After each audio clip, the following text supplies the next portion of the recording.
I'm a big believer that psychology is actually really practical. And because I think that if your mindset is not set right, that can make a huge difference whether you project certainty in your offer or whether you don't project certainty. And at the core of it, people are buying a system from you when they buy a course or a program, but essentially they're buying a feeling.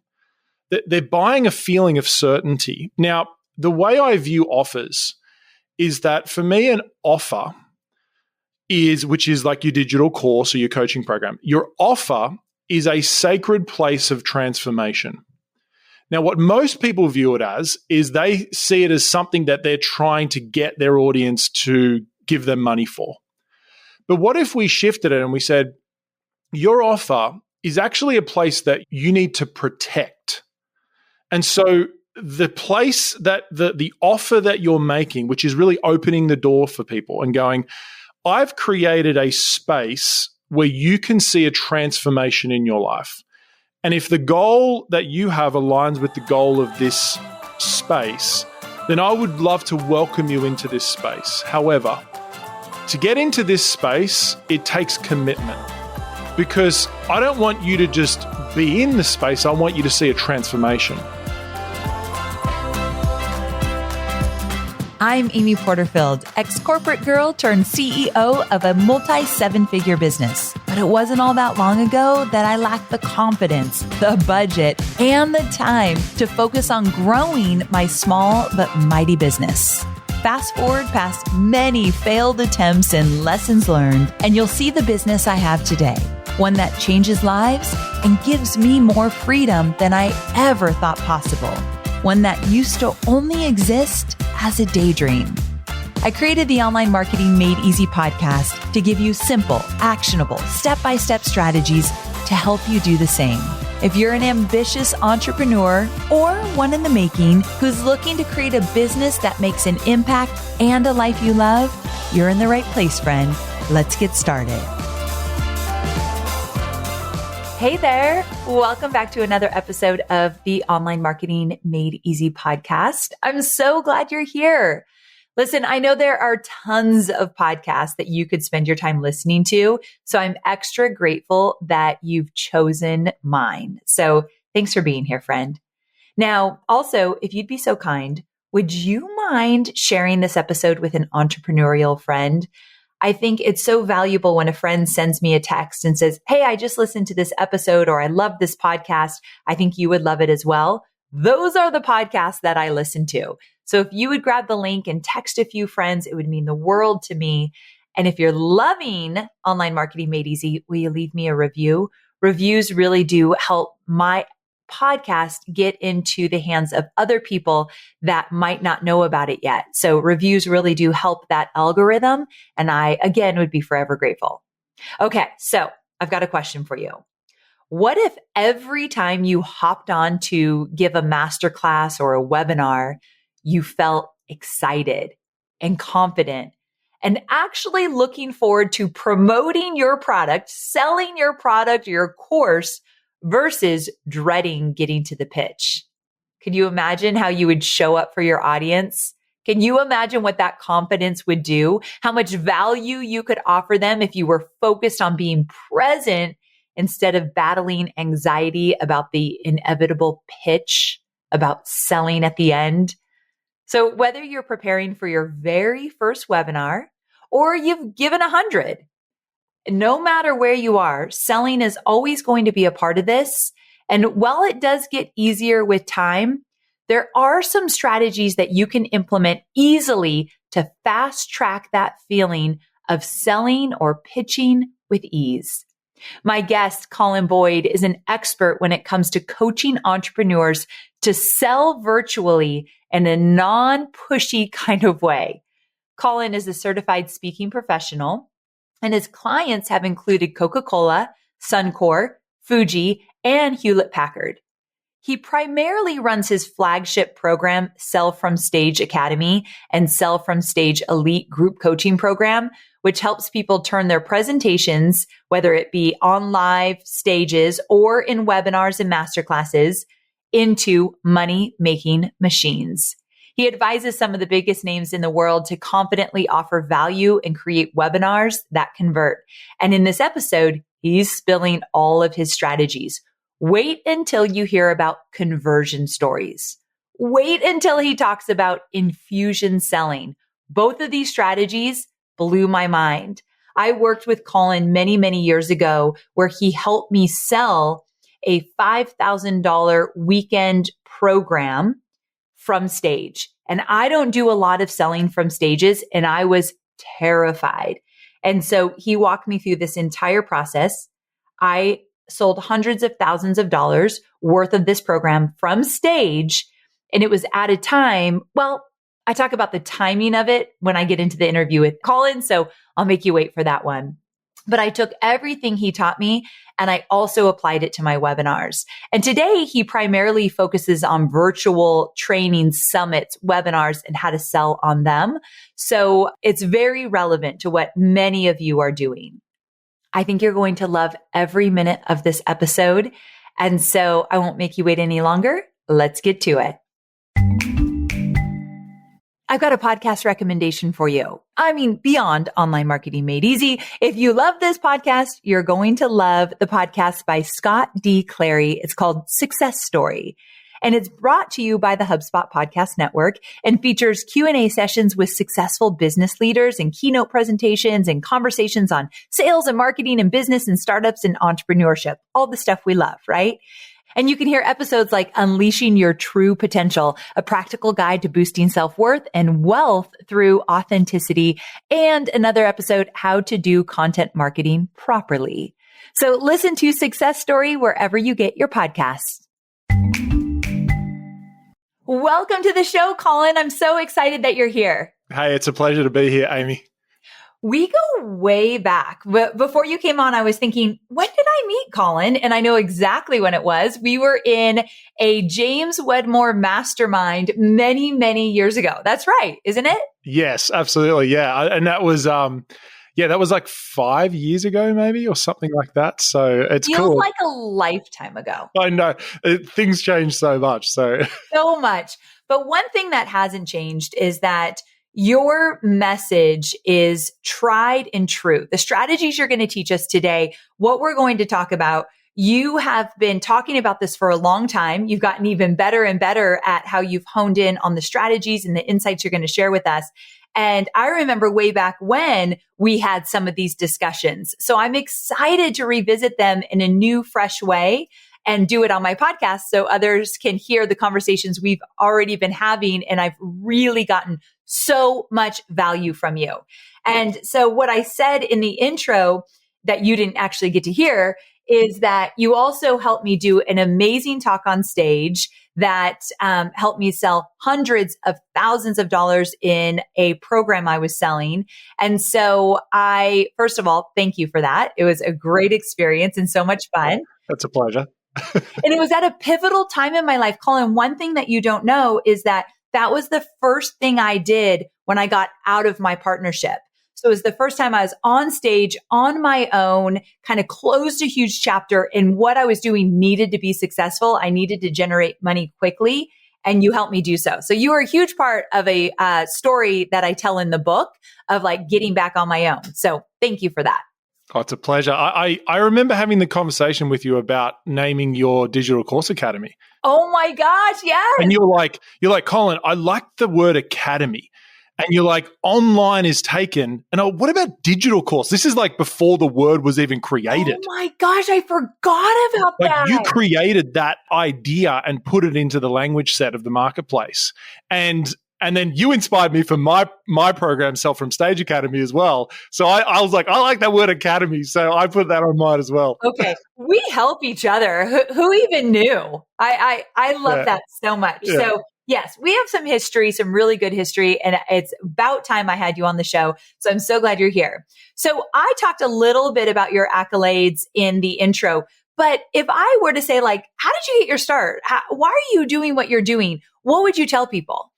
So when I first started, I remember I was sitting on this old brown desk that I bought at like a 99-cent store. It literally had 2.5 legs. And one leg was held up by phone books. Do you remember phone books like back in the day? Yes. Right. I'm sitting there and I had half a client. I don't know if you've ever had half a client, Amy, where they kind of turn up every other month and semi-pay you every other month and things like that. Half a client. I love it. I think a lot of people are shaking their head like, yeah, I can relate. Right. So I had this half a client. We're living in a 2-bedroom apartment. I'm newly married. And I had these big desires of growing a life coaching business at the time. I was studying life coaching. But I had no idea how to get started. I had no idea how to get clients, what to do, etc. And this is kind of like even pre-webinars and things like that. And so what happened was I got a phone call from a buddy of mine. He said, hey, there's an event coming up. He said, I can't do it. In fact, I've been referred to it by another person. It's completely free. Would you like to speak at it? So obviously it's like a hot lead, right? No one wants it. And I thought you were being serious. I was like, okay, yeah. No one wants it. No one wants it. So I said yes. And this was like my first ever like speaking engagement, right? Because I wasn't a speaker. I didn't know what it meant to speak, etc. And I come into that night and it ended up being literally a dark and stormy night. I've got my amazing wife, Sarah, who I know you know. We're walking up the stairs like she's like on my arm, but really I'm on hers because I'm freaking out. And the event organizer comes to me. He's like, Colin, you wouldn't believe this. Biggest night we have ever had in the history of our events. We've got 137 people here. Now, for me, this is bad news because it just meant that there's going to be more people who are going to know that I'm an idiot and I don't know what I'm talking about, right? And so that's what I'm telling myself, right? Because I'm freaking out about this speaking engagement. And I ended up speaking that night and I made an offer. And I didn't realize at the time it was an irresistible offer. And out of the 137 people, 125 of them gave me their personal details. What? I followed up. I ended up doing a whole bunch of discovery calls, if anyone does discovery calls. I signed 12 clients full-time in coaching. 4 days later, HP called me. There was a director sitting in the room, and he asked me to speak at their next global training day, which ended up having 5,500 people at it. It's a whole nother story. Okay, so you went from about 100 to how many? That was 5,500. That was my first paid speaking engagement. And they ended up being a client for over 10 years. We traveled around the world with them. And for me, that was this transformational experience of, wow, the power of just speaking, of the ability to be able to communicate the word. And you know, if you look at any market leader, including yourself, the ability to communicate your ideas on a stage, whether that be a virtual stage like a webinar or a live stage, is just fundamental to becoming a market leader and growing your business. And that ended up being the core element of how I grew my business, and then transitioned on to webinars about 5 or 6 years later, which we can tap into today as well. Yes. Okay. So we are going to tap into webinars because initially I wanted you to come on and talk about selling on webinars. And just so everyone knows, webinar, masterclass, I'm talking about the same thing. Typically a free training that you are then going to sell your digital course, membership, program, whatever it might be on the back end of the webinar. So if you're in Digital Course Academy, it's the webinar model that I'm teaching you in that program. And you all know that I teach you how to sell on webinars. So I wanted Colin to come on here because many of you struggle with selling on webinars. You really clam up. Things get really awkward at that point to sell whatever it is you're selling on the webinar. But Colin, when I was talking to you about this, you were saying like, it actually, what you're going to teach today could go beyond webinars. Yeah, well, I just think that if anyone has any desire in their heart to bring a message to the world, they need to learn to speak. And that could be on a virtual stage like a webinar or a virtual event, or it could be on a live event. If you want to get on a live stage, especially like post-COVID now, live stages are opening up. So just this skill of speaking is so powerful. But I'd love to dive into this idea of if people have like a fear, a reluctance around selling on a webinar, because it definitely is. There's like levels, right? There's one-on-one selling, which is like one level, but then there's selling on a virtual stage, like a webinar. That's a whole nother level, which I think we can all aspire to and actually do, especially if you've got a formula to follow and stuff like that. But do you want to dive deep into like some of the psychology around getting comfortable with selling? Absolutely, and you can take me wherever you want to go. My first question was going to be this, but tell me if you want to first hit something before we go here. I've heard you say that on webinars, that sells something, you are helping the audience make a decision. So I was going to ask you, like, what does that look like for you? So one of the mistakes that people make is that when they create content for a presentation that sells, is they go into their course to look for all the content for their webinar. And there's a big difference between a course and a webinar that sells. And so a course is a lot of how-to content. Obviously, it's got inspirational content. But a webinar that sells is about helping people make a decision. Now, what I mean by that is the problem that people have is that they feel like if I can just provide heaps and heaps and heaps of like how-to content, then they're going to be blown away and the next step will be to work with me. But the problem is that if people aren't fully committed to the next level in that topic yet, it will just be more information that's overwhelming that they won't do. And it's kind of like this. I live in America. I used to live down the road from you, but I know you've moved now. But for about 4 or 5 years, I was considering moving to America. And so what I did was... From Australia. From Australia, yes. Yeah, I just wanted to point out the sexy Australian accent. We can't get far without me mentioning it. Keep going. So what I did was I did a ton of research, right? So I'm like researching, how do I move from Australia to America? I'm taking people out, I'm picking their brains, right? I'm like, can I take you out for a coffee? I'm picking their brains. I'm doing all the research, and I researched for like 2 or 3 years. And literally at the end of 2 or 3 years, I was more confused about how to get to America than I was at the start.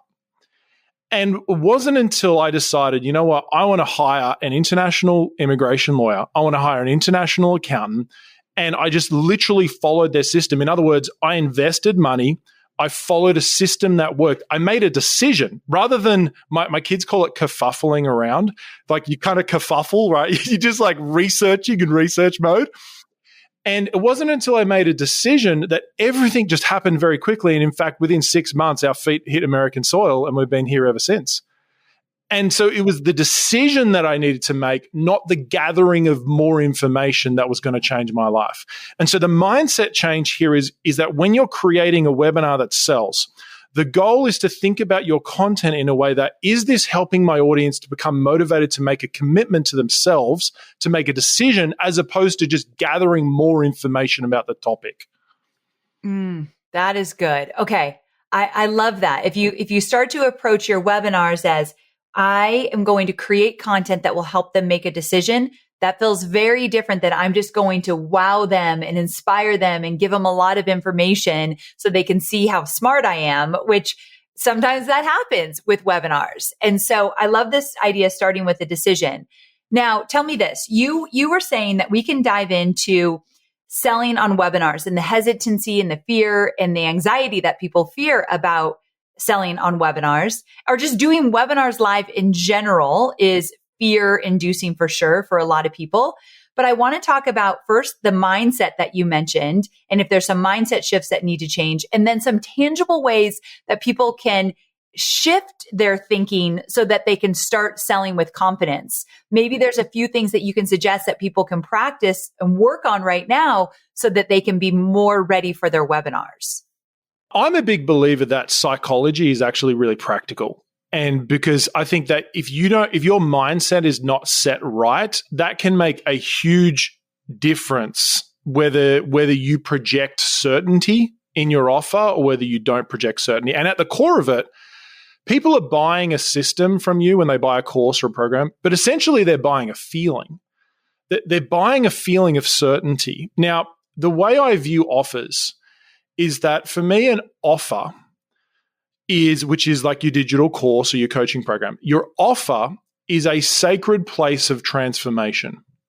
Now, what most people view it as is they see it as something that they're trying to get their audience to give them money for.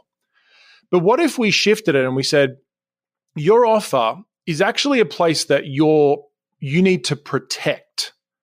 And so the place that the offer that you're making, which is really opening the door for people and going, I've created a space where you can see a transformation in your life. And if the goal that you have aligns with the goal of this space, then I would love to welcome you into this space. However, to get into this space, it takes commitment, because I don't want you to just be in the space. I want you to see a transformation. And the currency of commitment is a few things. It's money, it's time, it's energy, it's attention. And so when you're asking for money from someone, you're actually not asking for money. Like, obviously you are, but at the core of it, what you're asking for is a commitment to themselves on a greater level. And so when people think about an offer, when you're making an offer, one of the practical things I do when I'm teaching people to sell on a webinar or a live stage is to literally have a visualization in front of you as you're sharing your offer of someone who you're truly wanting to help. It could be a picture of someone, it could be a past client who you've helped, and you literally have this picture of this person. And when you're sharing the offer, you're speaking through that person. And you're actually inviting people to enter a sacred place that you're protecting because you're requiring commitment to enter. And so the energy is very different. It's not buy my stuff. It's I would love to invite you into this space if this is something you're committed to also. Okay. So I like that a lot. And I think a lot of the my students and my listeners will feel like a sigh of relief about that, because the last thing they want to do is be salesy or aggressive in anything they do online. But creating this space that you're inviting them in, it's a protected space. They are making a commitment to be working with you. So that's got to feel good. But is there something you need to do to make that happen? Yeah. So, one of them is like a visualization of like who you're helping. And another one is like asking yourself better questions. And so let me dive into this. It is, for me, there are 3 levels of certainty that you'll come to with your offer. The first level of certainty is you've seen a personal transformation yourself. Most people in this space, they're teaching something that they've seen a change from or they've learnt from. And so the first level of certainty you're going to communicate is you've seen a personal transformation yourself. The second level of certainty in your offer is when you've gotten really clear on what the offer is, how it helps people, the modules, the steps. So it's like the clarity. I know you help a lot with that, right? It's this process of like clarifying the offer, creating the course. You've got process clarity. And when you've got that, communicating your offer from this is the outcome, this is who it's for, these are the steps you take, these are some results we've got, etc. Like, it just becomes a lot easier. But the third level is where you have social certainty. And social certainty is where you've gathered enough feedback from external people that your process can see a transformation and a result in other people's lives. And I think that's a journey. It's not like a yes or no. It's like this journey of certainty in your offer. And so for me, that's the journey that people go on. They go from personal certainty of the transformation, process certainty, and then social proof certainty. And you're going to build on that. And so you might be like at the start of that journey, and that's okay. Like, just speak from that place when you're sharing your offers. But you're going to grow in the space of where you've got social certainty, and you know that if they're a right fit, you know that will transform their life if they come in committed. And so that's like the journey of becoming confident in sharing and selling your offers. Okay. So one of the ways that I know you help people feel more confident on webinars and masterclasses and even on stage is through storytelling. And you've been working on some really cool strategies around this and concepts around storytelling. So can you talk to us about how that fits into webinars? Because some of my listeners will say, Amy, if I tell too many stories, it's going to make the webinar too long and I'm not going to be able to get to the things I want to get to. So I think sometimes they're hesitant to go down, a really great road for a story. So talk to me about stories and where do they fit into webinars? Yeah, well, when I think about any great presentation, the most engaging parts of it is usually a story. And so when you design the right stories, what I love about stories is is they actually move past the conscious mind. And so a lot of the time, information, or when you're sharing, asking people to do something, they're going to have resistances, like things are going to come up. But when you share a story, it enables people to move into that story, and they actually go almost unconscious. And they start, their unconscious mind comes forward. Like even when I shared my story right at the start about me, sitting on this old brown desk, you probably weren't thinking about yourself. You were starting to think about my story and my journey. And as I shared the story, you may have even started to think about your business and your life and your growth, because that story I shared at the start wasn't my story, by the way. I mean, it was completely true, but it was shared in a way where you could actually see part of your story in it as well. And so when a story is done properly, which is what I call a conversion story is a story that when you share it, the audience doesn't just see your story, they see their story. And when they see their story, all of a sudden, unconsciously, there's going to be a greater level of trust and connection that's built with you as the speaker. And even more than that, if you do it in the right way, what's going to happen is it's going to impart a revelation in the audience's hearts and minds that will help them to work out whether working with you or taking that next step is the logical next step for you. And so the conversion story, what kind of the differences are, there's like classic storytelling, which is, the story arc from the challenge, the difficulty to the journey, the breakthrough, all the way through to the result that you've got. That's like a classic story, which is great.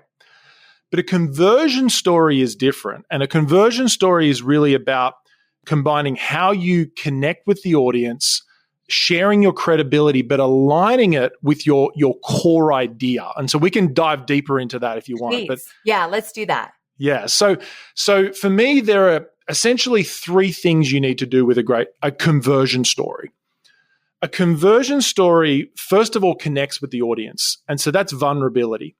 And so people are going to have strength in one of two areas. They're going to have strength in showing their credibility or strength in showing their vulnerability.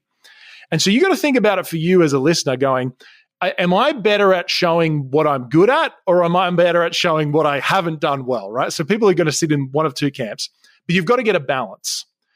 And so a conversion story shares your journey from vulnerability, which is the question, the question that people ask is, are you like me? That's the first question that people ask. So when you start sharing your story, rather than going straight to the credibility of how awesome you are and all the achievements and accolades you've got, you have to answer that question in the audience's mind, which is they're going, are you like me? In other words, do you actually get me? Right? That's the first question that they're asking unconsciously when they hear your story. The second phase of it is you have to show that you've seen some credibility. Like you've achieved some things, you've seen some breakthroughs, you've had some victory. And that second question is, can you lead me? So they go, are you like me? And then they go, but can you lead me? And that is you sharing your journey of your breakthrough and the revelation that you had and so forth. Now, the secret sauce of this comes in when you align it with your core premise or your core idea, sometimes referred to as like the big domino belief or the big idea, right?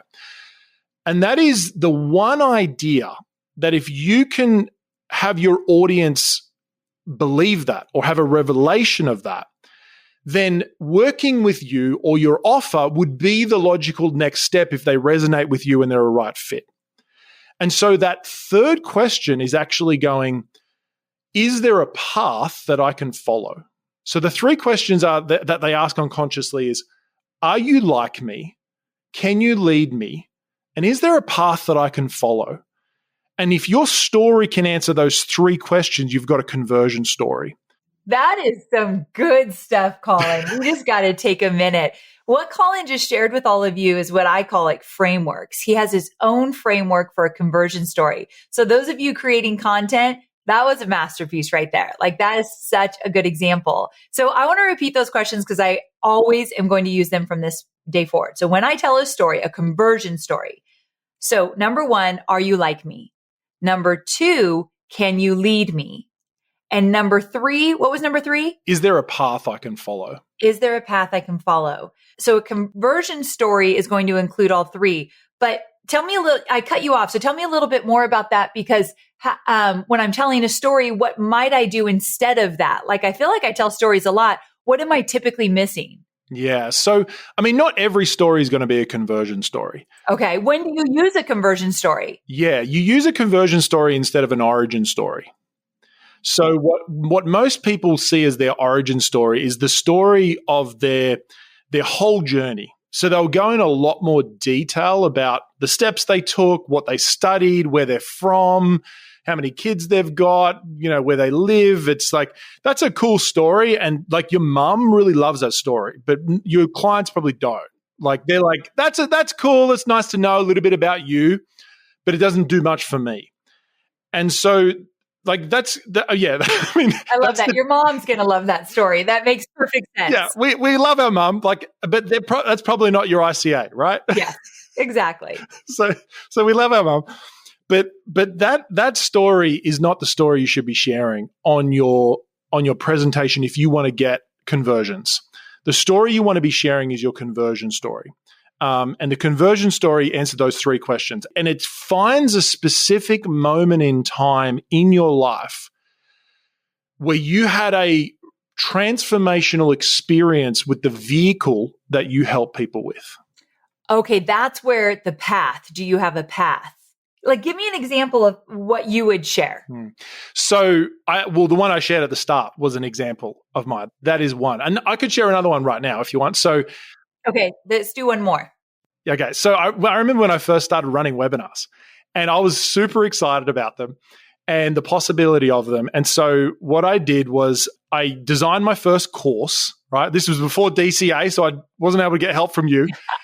And I designed my first course, and I spent like 6 months designing the content. I booked a videographer. I spent 5 days in the studio, spent thousands of dollars on the course, created this like video series because I thought that's what I needed to do.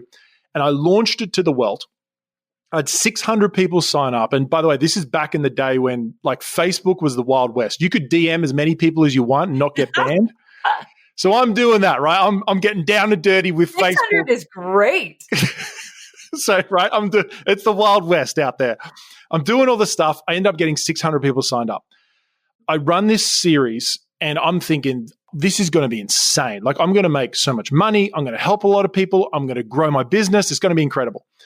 Open cart, no one buys. Crickets. Day 2, I'm thinking they're getting ready for day 2.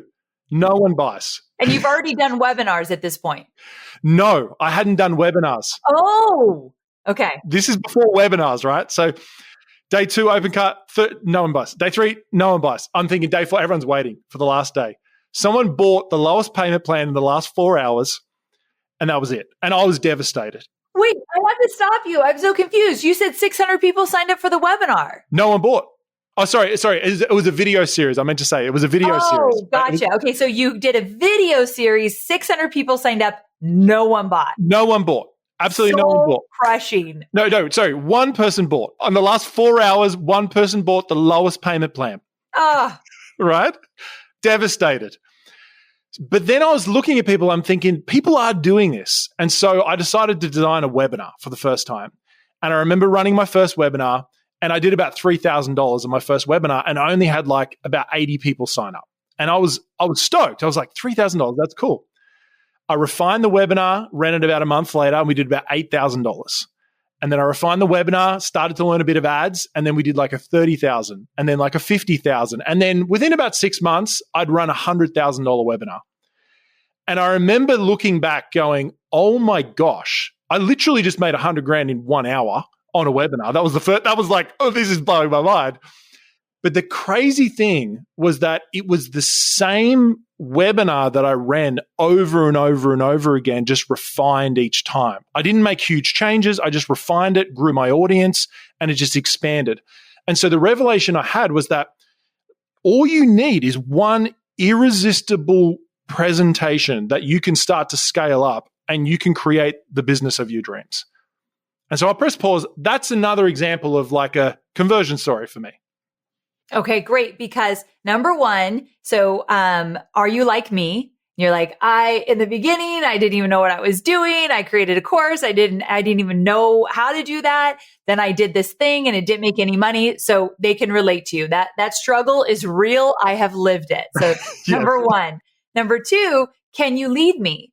And so in the story you're talking about, but then I started to figure it out. It actually started to work for me. I started to see success. So there's clout there. Like, yeah, I could follow someone who's making $100,000 on a webinar.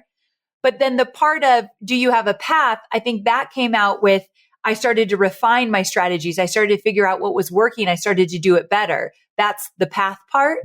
Well, the path is the presentation itself. Oh, okay. So it's not part of the story?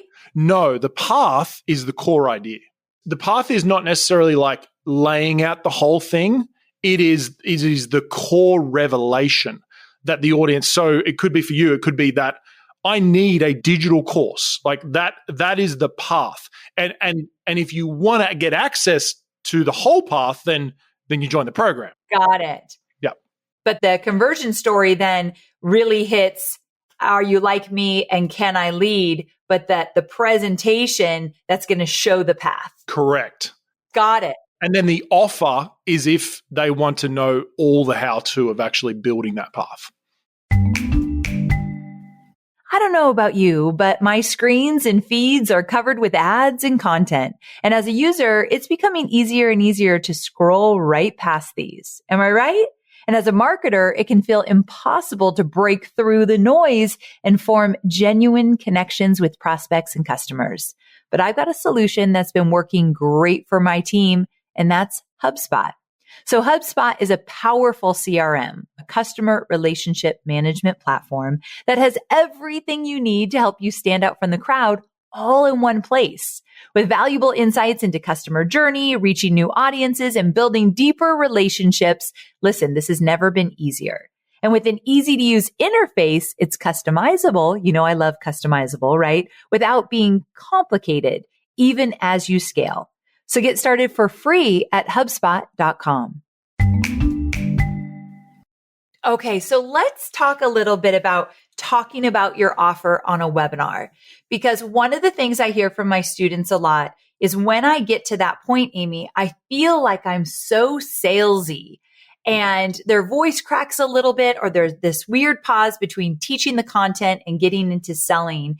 And they really struggle with it. So do you have anything to share around putting together that offer that they feel good about selling, or transitioning into the offer, or any tips you can give that when they're actually talking about their course that makes it easier for them to sell? Well, first of all, I think that when you're talking about your course, you need to sell the experience of it, not the process of it. What I mean by that is what most people do is they do something like this. They say, Amy, would you love to go on a vacation? What you're going to do is you're going to wake up early and there's going to be an Uber out the front. You're going to get your bags, get in the Uber. You're going to go to the airport. Then you're going to get on the plane. You're going to catch the red eye, which I saw you post the other day. Oh, I hate red eyes. Maybe I don't want to catch a red eye. You're going to catch the red eye. Then you're going to land, and then you're going to get a taxi to your hotel. You're going to get in the hotel, and then you're going to lie by the pool eventually. You're probably going to be a bit exhausted, but it's going to be so worth it. And you're going to have a nice drink and enjoy your vacation. Like that's how people sell their offers, right? Where if you sell the destination more effectively, like imagine lying on a pool bed. You're drinking your favorite drink. You've got the people you love around you. You've got the cool breeze washing over your skin, and you're looking over this magnificent blue ocean, and you're just taking this deep breath, and you're feeling all the peace and the exhilaration that you've always wanted on this vacation. Do you want to go on a vacation? So most people sell the Uber ride. Okay, which when you were saying it, I was like, that made sense to me. Okay, yeah, walk me through it. What am I going to do? How am I going to get there? But you're saying instead of selling the Uber ride and that whole experience, it's the destination. So when you're there, here's what this is going to feel like and look like. Yes. That's a huge distinction. Yes. So specifically, if we look at it like when you're going through the modules of your program, don't take them on the Uber ride. Show them the destination of each module, not the Uber ride. And so describing the results and what they're going to install in their business and their life is more important than showing them all the steps. The problem is that as content creators, we're super excited about the steps. Right? We think it's the greatest thing in the world. Like, we're like, oh my gosh, you're not going to believe it. There's this worksheet that you do like 17 steps and then you get clear on this. And then and like, we're like pumped by it. But the audience is just going, oh my gosh, that just sounds like a whole lot of work that I'm not going to be able to do, or like, it's just going to overwhelm me. Yeah. I know that in my past, people haven't bought on a webinar from me because at the end, they're like, holy cow, I do not think I have time for all of that. I can't possibly get that all done. Or that feels way too advanced for me because I got way too much into the Uber ride experience versus the whole concept. Like in my case, when you have a viable digital course in your business, everything can be easier because now you're doing this and you're operating like this and it feels like this. Like that's such a different conversation. I love that you brought that up. Beautiful. That's good stuff, Colin. Okay, so tell me this. When you work with people on their masterclasses, their webinars, even speaking from stage, and they're going to sell something, what are some of the biggest mistakes that you tend to see and what can we do instead? Because you've worked with tons of people helping them with their selling on stage, selling in webinars, the whole gamut, right? So I think some of the biggest mistakes that people make is they put too much information. Yes. Amen. Everything in the kitchen sink. I think they do it. I'm sorry. I keep talking. I'm talking way too much in this interview normally because this is my favorite topic. So this is the last thing I'll say and I'll let you talk. I think they do it because they're like, let me prove to you all I know. Because if you're going to spend money with me, I need to prove all I know. And then all of a sudden their webinar has way too much information. It becomes this behemoth. Yes. That people just get overwhelmed by.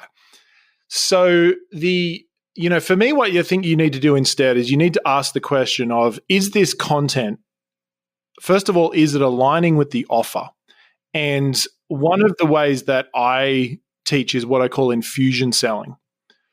And infusion selling is speaking and selling at the same time. And so what most people do is they speak for 45 minutes and then they sell for 15 to 20 minutes. And it's like this weird, energetic, completely different off shift. And people are like, wait, hang on. How come you're making an offer now? This is weird. I didn't know you were going to sell something to me. Where infusion selling, what infusion selling does is when you're speaking and teaching your content, you're actually selling your offer without it feeling like you're selling. And so what that looks like, I'll give you an example, is your conversion story. That's a classic example. It is you're telling your story and it doesn't feel like you're selling anything to the audience or even to yourself. But what happens is the audience is slowly moving on a journey of going, you know what, that's actually something that I need help with. You know what, that's actually something that I would love to work on. And I think they're the person who I'd love to do it with. And so when you speak and sell at the same time, it becomes one thing as opposed to selling at the end. I'll give you another example. Another infusion selling strategy is what I call micro decisions. And micro decisions are small decisions that people make throughout the presentation so that when they get to the big decision, which is, are you going to join? Are you going to join the offer? They've actually already worked their decision muscle throughout the whole presentation. Now, a lot of people, you might go to some webinars or some presentations where, everyone's going, yes, is this for you? Yes. Like, do you want to achieve this? Yes. Do you want to make $1 million? Yes. Yes. Right. I'm not talking about that, right? For me, that's kind of old school. It's a little bit salesy. I prefer to ask really good quality questions throughout the presentation that gets the audience to move to a place of feeling and experiencing the result that they want. And so that could be a question like, imagine you had created a presentation that absolutely crushes it. Like, that every single time you run this webinar, you're going to get clients. How would that feel to have that in your business? I want you to feel it right now because it's important to feel it. If you don't feel it, you're not going to move towards it. So what would that feel like? What would that create for you right now? Put that in the chat right now. So like that's an example of one of asking a question where you're getting the audience to make a commitment to themselves and to the outcome that you would help them with, or that you or I will help them with. But it's done in a way where it's more elegant, it's more sophisticated, and it weaves beautifully into the content as opposed to making it just whacking a sale on the end. Okay, this is so great because I remember you teaching me infusion selling when we worked together, and that's what it's called, right? Infusion selling, okay. Yeah. And I really love this concept. So here, I'm going to share one way I've done it, and then I have a question for you on top of that. So one thing that I've done in my webinar for Digital Course Academy is I share a few of my students' stories of what they stopped doing in their business once they had a profitable digital course. So one of my students said, I stopped cleaning my own house. It was something I didn't want to do. It was taking way too much time. I'd rather be working on my business. So I hired a cleaning crew so that with the little extra money I put toward that, and it's really freed me up. Or one woman, she was a baker and now she teaches baking in her digital courses. And she said, I stopped taking one-on-one clients that I didn't want to work with, and I didn't want to bake their cakes and special occasion pastries that she does. So she said, I stopped taking clients I no longer wanted. And then I turned to the audience and I said, what's one thing you would stop doing once you have your profitable digital course? I'm assuming that would be an example of infusion selling. 100%. Okay, great. Because it always works well. Case studies are another infusion selling strategy. Oh, yes. It's another infusion selling strategy. And so what you've done there is you've allowed people to enter the identity of that person. And so I think really powerful selling is you're actually not even selling a course. You're selling an identity. And so if you can help the audience move to that place of seeing themselves of, I am a digital course creator, I am an irresistible speaker, I am an whatever like that identity is that you help people with, all of a sudden it doesn't become about the course. It becomes about stepping into that new level of identity of who they want to become. And that is deep selling. That's good stuff for sure. Okay, so when you were talking about infusion selling, and instead of saying 45 minutes, you teach, totally overwhelm them. And then the last 15 minutes, you're like, by the way, I've got a course. That's not the kind of webinar that we want. But one of the questions I get, and I love your opinion on this, some of my students say, Amy, should I mention early on in my webinar that I'm going to make an offer? However they mention it, but should that be part of the conversation? What would you say to that? I don't teach that because my intention is that people are going to get value no matter what. Like whether they join the program or not, they're going to get value. And so one of the things that I recommend people to do is you can share that at the end of the training. I'm going to share with you some next steps. For those of you who resonate with me, and for those of you who want to take the next step, I'll share with you what that looks like. But the biggest ask is that you would take action on the ideas, that you would take action on these practical ideas, that you would be an action taker. And so usually it's something like that is kind of what I'm sharing. So I don't do that. I'm more on your side with that as well. I think it just puts people on guard if you don't have a connection with them yet. And you're right. The way you said it was beautiful. You're going to give them value no matter what. I have a motto. I've told you this before on my podcast. Whether they buy or not, they walk away today feeling excited, inspired, and driven to take action. That's my motto before every live webinar. And so I know they're going to get value out of that. I was thinking about this infusion selling. Another place that I feel like it could be really valuable is in the Q&A. Do you have any thoughts about how people do Q&As? I'm putting you on the spot, but how people do Q&As on webinars, how it works well and how it doesn't work well? Yeah. So, well, Q&A, first of all, it should be pre-prepared. And what do you mean by that? Your own questions. So don't wait for the questions from the audience. You should have 7 to 9 questions that are pre-prepared that you're going to answer. You need to see Q&A not as Q&A. It really is belief reversals, belief handling, objection handling. That's really what it is. Now, yes, it will be Q&A. Like, how many hours does the course take? Like it could be some of those things. But at the core of it, Q&A needs to be objection handling.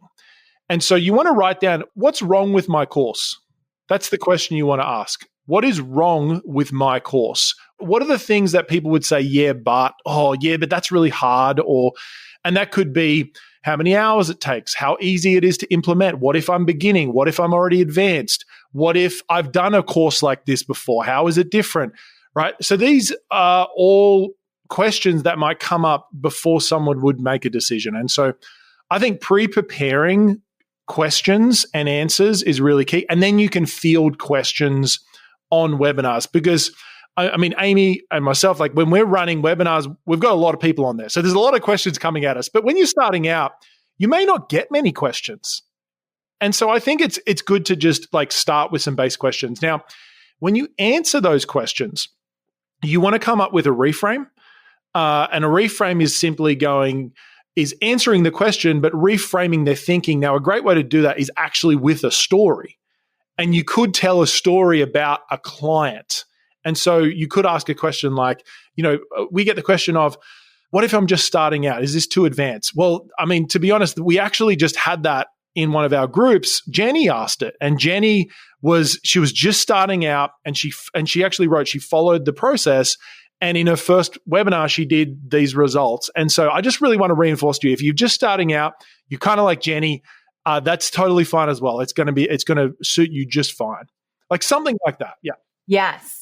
Answering a question with a story that paints a picture that they can see themselves in. I love that. So now we've included Infusion selling as well as conversion story all in one. So good. Come on. Okay. I'm loving that. Now I want to go back a little bit to something you said earlier that I think we really need to touch on, where people put way too much into their webinar. And my question is, how do you decide how to pare it down without leaving out really important details? And how do you find the right balance between teaching great content and also making sure that your audience knows the opportunity and they're excited about it? So for me, when I'm thinking about a webinar, usually the content, like if it's a 60-minute webinar, the content's going to be about 35 to 40 minutes, like of actual the core content.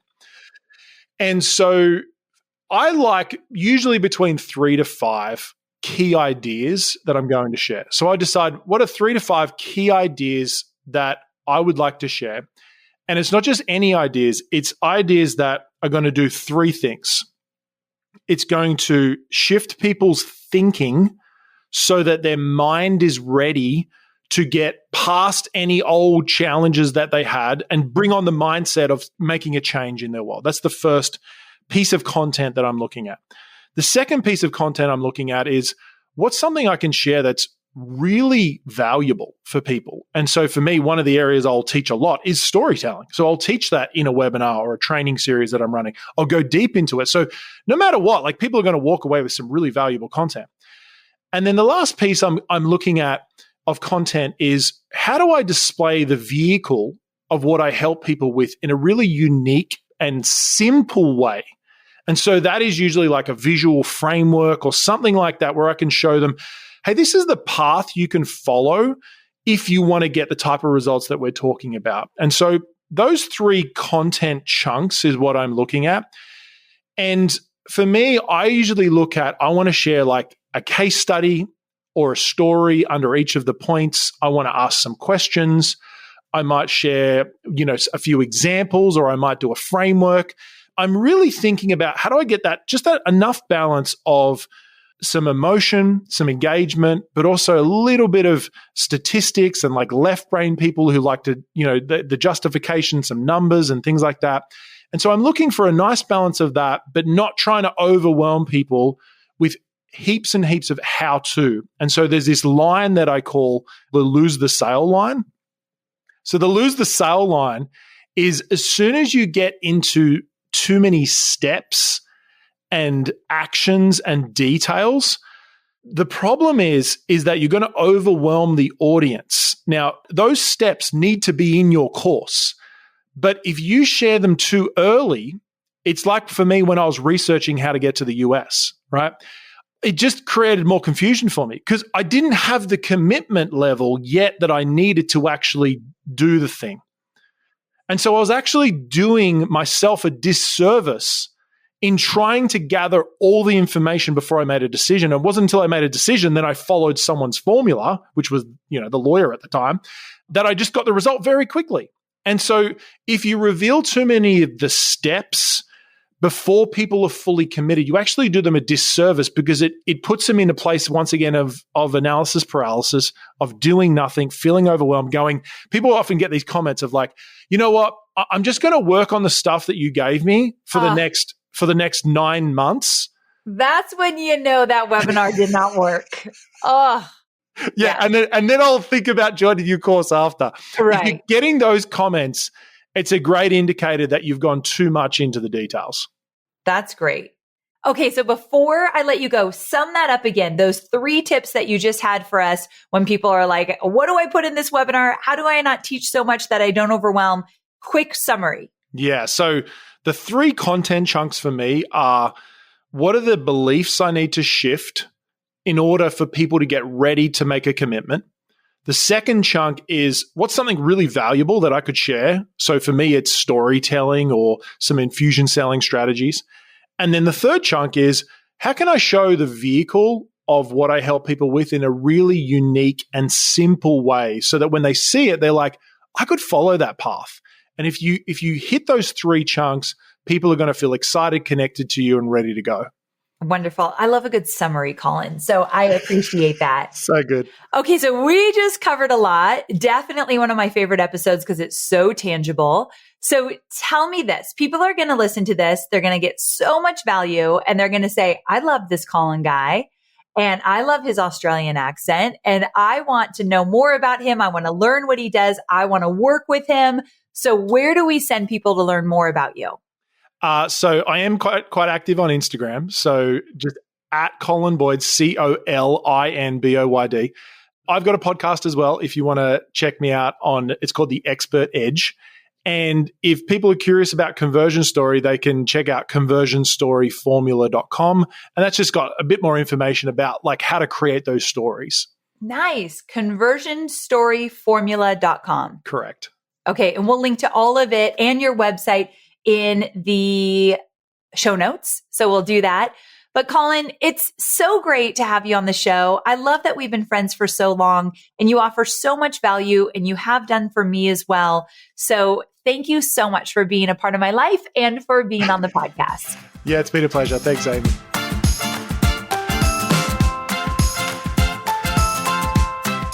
Oh my goodness. I'm absolutely going to take some of these strategies and principles and apply them to my webinars. I think my biggest takeaway was to remember the principles in conversion stories because I tell stories on my webinars, but I don't think I do it through the lens of a conversion story. I think I could do a much better job. So I'm going to kind of unpack that. And I love that Colin shared a resource for all of us that we can go dive deeper into learning that framework of conversion stories. I think it's crucial for everything we do. So I'll link to everything in the show notes. So I love everything that Colin shared. I hope you walk away with takeaways and you get into action. Also, if you'd be so kind to share Online Marketing Made Easy with a friend or two, I would greatly appreciate it. So grab the link, text a few friends. Better yet, if you love this so much, post about it on social and let's get some entrepreneurs that are feeling overwhelmed or not sure what to do or are looking for guidance. Let's get them the support they need. All right, my sweet friends, thanks so much for tuning in. I cannot wait to see you next week, same time.